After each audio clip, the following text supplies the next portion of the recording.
We first met Dr. Anil Anirudra in Cape Town in 2013, where he was practicing as a gynaecologist. That's despite the good doctor only being registered as a GP. As a gynae, he misdiagnosed patients and misread ultrasounds. But that wasn't the worst of it.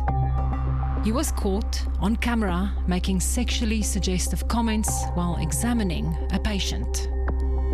Have you ever had an Indian gap? No, I haven't. Surprisingly, by that time, Dr. Anirudra had already been convicted of fraud, erased from the South African Medical Register and struck from the UK's Medical Register for serious professional misconduct.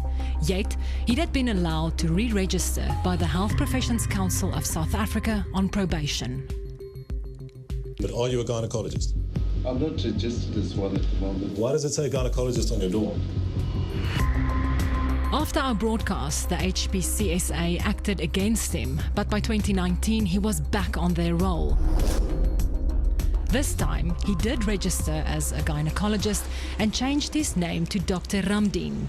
In April, I had to see the doctor because I was feeling some pain, abdominal pain.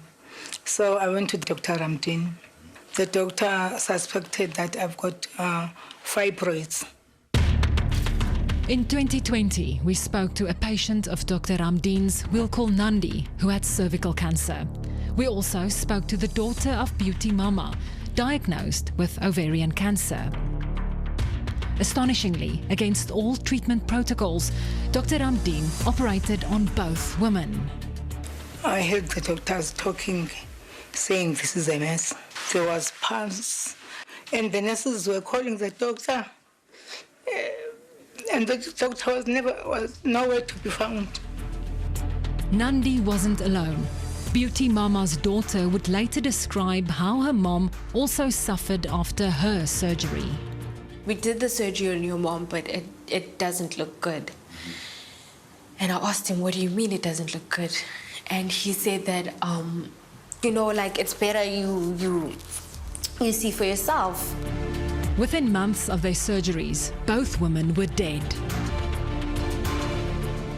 After being reported to the HPCSA, Dr. Ramdeen this week pleaded guilty to serious professional misconduct and was suspended for 12 months. He will then be on probation for 2 years. He's also facing a pending criminal case. Questions, though, are being asked as to whether Dr. Ramdeen's long history of serious misconduct should mean him ever being allowed to practice again.